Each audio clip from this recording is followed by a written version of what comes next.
21세기 한국 교회는 여전히 보수적인 성격이 강합니다.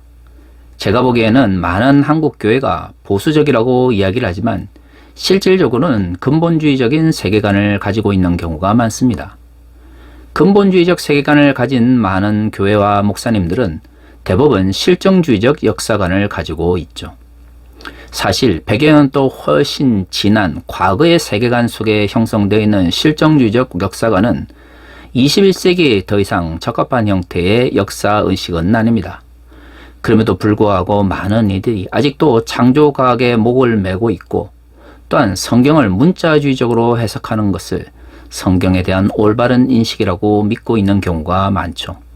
그렇게 잘못되어진 성경에 대한 이해와 또한 세계관이 한국교회를 좀먹고 있습니다. 20세기 들어 성서를 해석함에 있어서 가장 중요한 해석 방식은 실존주의적 해석 방식입니다. 루돌프 불트만으로 대표되어지는 실존주의적 성서 해석은 실정주의적 세계관이 아닌 성경의 의미를 더 깊이 파악하기 위하여 노력하는 가운데서 20세기에 발전되어진 성서 해석 방식이죠. 21세기 들어서도 많은 이들이 이러한 실존주의적 성서 해석을 추구하고 있습니다.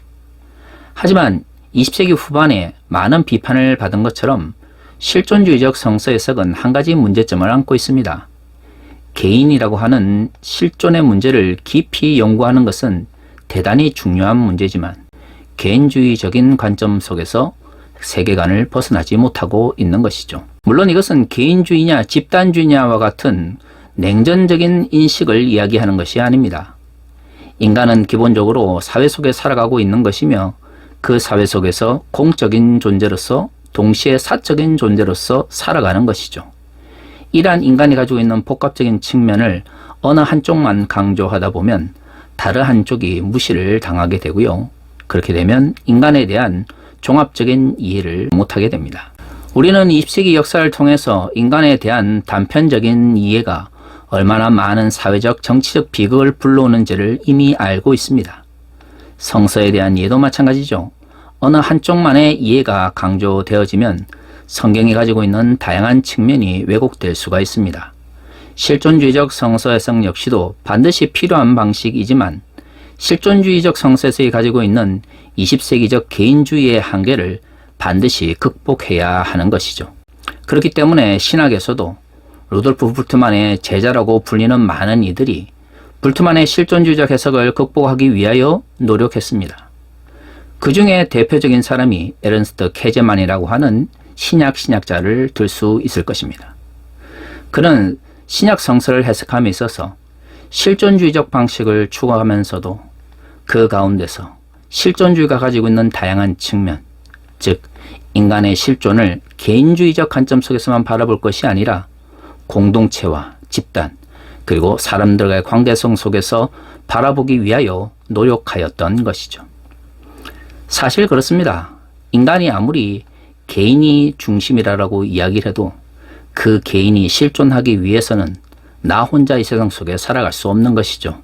아무리 우리가 실존의 문제를 관심 가진다 할지라도 결국 그 실존 역시도 오로지 나만의 개인의 문제가 아니라 나를 형성하는 주변의 환경과 또한 수많은 사람들의 관계성 속에서 형성되어지는 것입니다. 케제만의 성서 해석이 이후에 많은 이들에게 영향을 미친 것은 실존주의가 가지고 있는 긍정적 측면뿐만 아니라 또한 실존주의가 가지고 있는 한계 역시도 깊이 성찰하면서 그것을 극복하기 위하여 공동체와 집단 그리고 사람들과의 관계의 문제를 더 깊이 연구했기 때문입니다. 사실 실정주의적 역사관에 빠져있는 한국교회 입장에서는 이러한 20세기 후반의 다양한 성서 해석 방식이라고 하는 게 그저 남의 나라의 이야기처럼 여겨질 수가 있을 것입니다. 성경을 정말로 역사라고 믿는다면 100여 년도 훨씬 지난 과거의 세계관 속에서 역사를 규정하던 방식을 가지고 역사의 의미를 가져와서는 안 되는 것이죠. 오늘날 우리의 관점 속에서 다양한 사람들의 관계성 속에서 형성되어지는 역사의 의미, 그저 과거의 이야기가 아니라 오늘날 나의 삶에 영향을 미치는 실존적이면서도 또한 공동체적인 의미의 역사에 대한 이해가 반드시 필요합니다. 그러한 역사의식이 없이 성경을 읽을 때 그저 문자주의적인 그리고 자의적인 성서 해석에 빠질 수밖에 없는 것이죠. 그래서 한국교회가 보수적이라고 스스로 규정하면서도 근본주의적인 신학 체계와 세계관에서 벗어나지 못하고 있는 것입니다. 이러한 한국교회의 한계를 볼 때 가장 큰 문제는 우리가 믿음으로 구원을 얻는다라고 하는 구원론의 왜곡입니다. 인간의 능력으로 어떻게 구원을 얻을 수가 있겠습니까? 구원은 하나님의 선물이며 그 선물이 없이는 우리가 하나님을 알지 못합니다. 저는 이것이 성경이 가르치고 있는 굉장히 중요한 진리라고 생각을 합니다. 문제는 성경은 그 구원과 관련되어 있는 믿음의 문제를 굉장히 다양한 측면에서 설명하고 있다라고 하는 것이죠. 예수 천국 불신 지옥이 듣기는 좋을지 모르겠지만 과연 그들이 말하는 믿음이 무엇인지 불신이 무엇인지에 대한 이해와 설명이 없이는 구원에 대해서 명확하게 말할 수가 없는 것입니다. 그런데 신약 성서는 예수께서 우리에게 선포하신 하나님의 나라와 그 하나님의 나라를 믿고 달려가는 그리스도인들의 삶의 문제를 굉장히 종합적으로 말하고 있는 것이죠. 이 종합적인 측면 혹은 복합적인 측면을 외면한 채 특별한 면만을 강조하다 보면 성경에서 가르치고 있는 믿음에 대한 왜곡이 일어나게 되는 것입니다. 오늘 우리가 읽은 데살로니가 전서만 하더라도 그렇습니다. 데살로니가 전서와 후서는 바울이 데살로니가 지역에 있는 그리스도인들에게 보낸 편지입니다. 정확하게 이 지역에 어떤 사람들이 모여 있었는지는 알 수 없지만 마게도니아 지역의 수도였던 데살로니가는 고린도 전후서의 배경이 되었던 고린도와 같이 로마 제국 내에서 굉장히 중요한 항구 도시였습니다. 문명적인 측면에서도 굉장히 뛰어났을 것이고요. 물질적인 측면에서도 풍요가 넘쳐났을 것입니다. 바울은 그러한 데살로니가 그리스도인들을 향하여 오늘의 말씀을 기록한 것입니다. 바울은 데살로니가 1장 2절과 3절을 통하여 데살로니가 교회를 떠올릴 때마다 기쁨이 넘쳐난다라고 말하고 있습니다. 그런데 여기서 재밌는 것은 바울이 데살로니가를 기억할 때마다 기뻐하는 이유가 그들의 구원의 문제와 연결되어 있는 것이죠. 3절과 4절에서 바울은 이렇게 이야기합니다. 너희의 믿음의 역사와 사랑의 수고와 우리 주 예수 그리스도에 대한 소망의 인내를 우리 하나님 앞에서 끊임없이 기억함이니 하나님의 사랑하심을 받은 형제들아 너희를 택하심을 나누라.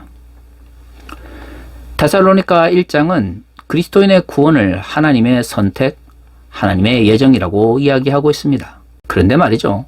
바울이 말하고 있는 하나님의 선택하심은 그저 내가 심리적으로 믿고 내가 머릿속으로만 인식하고 있는 지식이 아닙니다. 행동과 수고와 인내를 기반하고 있는 것이죠.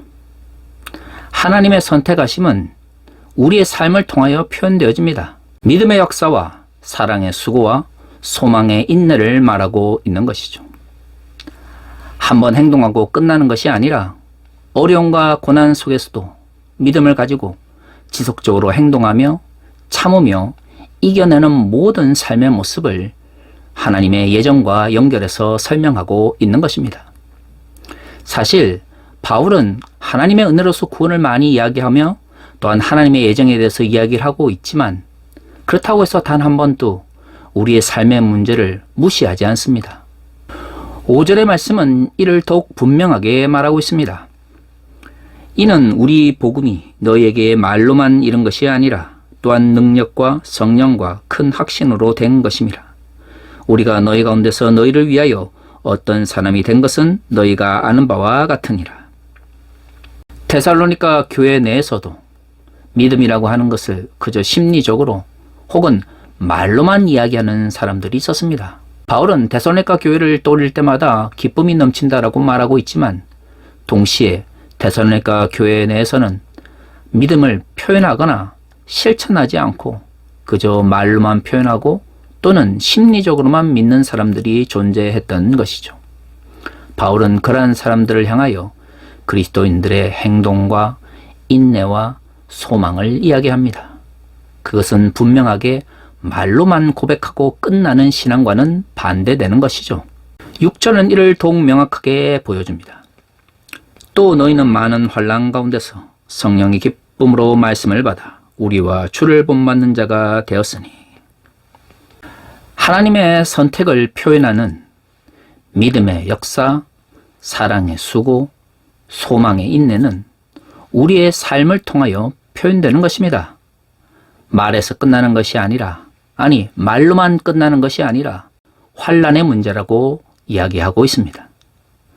예수를 믿고 살아가면서 잘 되고 모든 것이 풍요로운 것이 아니라 끊임없이 환난과 고난 속에 갇힌다 할지라도 그 모든 것들을 믿음, 소망, 사랑 안에서 극복하며 살아 나아가는 것이죠.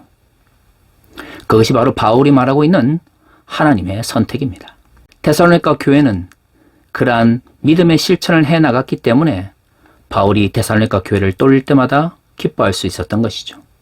그래서 바울은 7절에서 이렇게 이야기합니다. 그러므로 너희가 마게도냐와 아가야에 있는 모든 믿는 자의 본이 되었느니라. 사실 한국교회에서 믿음의 본이 된다라고 하는 이 용어는 굉장히 낯선 용어가 되어버렸습니다. 개인주의적으로 믿음을 이야기하고 거기서 끝나버리다 보니까 더 이상 교회에 나와서 다른 사람들에게 믿음의 실천을 통하여 믿음의 본을 보인다고 하는 것이 무의미해져 버린 것이죠. 오히려 교회 열심히 나와 봉사 열심히 하는 사람이거나 헌금 많이 하는 사람들을 믿음의 본이다라고 설명하면서 이러한 믿음의 본의 개념이 왜곡되어 버린 것입니다. 하지만 오늘 바울이 말하고 있는 데살로니가 교회 사람들은 교회 열심히 나오거나 헌금을 많이 내는 사람들이 아닙니다. 그들은 고난 가운데서도 믿음을 지키는 사람들이고요. 믿음의 역사와 사랑의 수고와 소망의 인내를 통하여 자신들의 믿음을 표현하는 사람들인 것이죠. 그들은 그들이 말한 것을 지키며 또한 하나님의 능력 안에 거하기 위하여 끊임없이 노력하는 사람들이었습니다. 그렇기 때문에 그들은 고난 가운데서도 그들의 믿음을 지켜낼 수 있었던 것이고 환난이 닥칠수록 더욱 마게도냐 지역에 있는 다른 그리스도인들에게 믿음의 본이 될 수 있었던 것이죠. 사실 고난 가운데서 믿음을 지키는 사람들을 보면 특별히 다른 사람들에게 본이 되기 위해서 의도적으로 고난 가운데로 들어가는 사람은 없습니다. 저 역시도 예장합동교단에 소속되어 있다가 지난 총회에서 제명 출교를 당했는데요. 제가 제명 출교를 당한 이유는 인천 새소망교회 구름인 성폭력 피해 교인들을 돕고 그들을 위로하였기 때문입니다. 저는 예장합동교단이 그 이유로 인하여 저를 제명 출교할 거라는 생각을 전혀 하지 못했습니다. 그리스도인으로서, 목사로서 고난받고 있는 사람들을 돕고 그들과 함께하는 것은 당연한 것이다라고 생각을 했고요. 그것이 믿음이 말하고 있는 가르침이다라고 생각했던 것이죠. 그런데 예장합동 교단이 저를 불법으로 교단에서 쫓아냈습니다. 의도적으로 환난의 길을, 고난의 길을 가고 싶은 사람이 어디 있겠습니까? 하지만 그럼에도 불구하고 저는 지금까지 제가 해왔던 행동에 대해서 전혀 부끄럽게 생각하지 않습니다. 오히려 자랑스럽게 생각하는 것이죠. 왜냐하면 고통받는 사람들과 함께하며 그들의 손을 잡아주는 것은 그리스도인으로서 또한 목사로서 당연히 해야 될 의무이기 때문입니다. 그러면 제 삶에 있어서 전혀 이익이 되지 않는, 그럼에도 불구하고 그 길을 걸어가고자 하는 의도는 무엇일까요? 그렇습니다. 그것이 하나님께서 기뻐하시는 길이기 때문입니다. 때로는 환난이 우리 앞에 있어도 그것을 하나님께서 원하시는 길이라 생각할 때에 기쁘게 받아들일 수 있는 것이죠. 오히려 환난과 고난은 우리의 믿음을 말로만 남겨두는 헛된 것이 아니라 삶을 통하여 표현할 수 있도록 우리를 이끄는 것입니다. 앞에서 말씀드린 것처럼 실존주의적 성서 해석은 개인적으로 성서를 이해하는 데 굉장히 중요합니다. 그러나 개인주의적 성서 해석에 빠져 있으면 우리 주변의 모습을 바라보지 못하게 되고요. 때로는 사람들과의 관계성 속에서 이루어지는 성서의 가르침을 제대로 이해하지 못할 때도 있는 것이죠. 그래서 때로는 실존주의적으로 성서를 바라보면서도 비판적인 인식을 바라볼 수 있어야 합니다. 성경에서 하나님의 구원을 예정과 선택의 문제라고 이야기하고 있다고 해서 그것이 나의 실천과 나의 삶을 필요로 하지 않는다라고 바라보는 것은 개인주의적인 것을 넘어 이기적인 성서 해석입니다. 오늘 본문에서와 같이 성경은 끊임없이 구원을 하나님의 선물이자 하나님의 예정의 문제로 이야기를 하고 있지만 그것은 곧 믿음, 소망, 사랑의 문제이며 또한 행동과 수고와 인내의 문제로 연결시키고 있는 것이죠. 그렇기 때문에 바울이 끊임없이 말로만 믿음을 이야기하는 것이 아니라 실천할 것을 이야기하며 고난과 환난 가운데서도 그 믿음이 아름답게 설 수 있어야 한다고 이야기하는 것입니다. 믿음의 본을 보이는 것은 선택이 아닙니다. 우리가 정말로 하나님 나라의 가치대로 살아간다면 때로는 우리가 살아가는 모든 삶의 과정이 믿음의 본이 될 수도 있는 것이고요. 때로는 그 가운데서 고난과 환난을 겪는다 할지라도 하나님의 기쁨으로 나아갈 수 있는 것이죠. 이제 우리는 우리가 말하는 믿음이라고 하는 것이 과연 우리의 삶에 어떤 영향을 미치고 어떻게 표현되고 있는지를 진지하게 돌아봐야 합니다. 그것이야말로 진정 하나님께서 우리에게 바라시는 믿음의 본의 삶이기 때문입니다.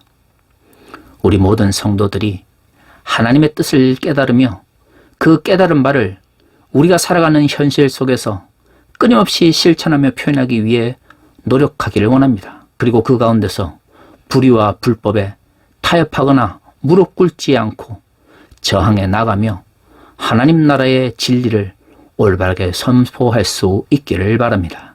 다 같이 기도하겠습니다.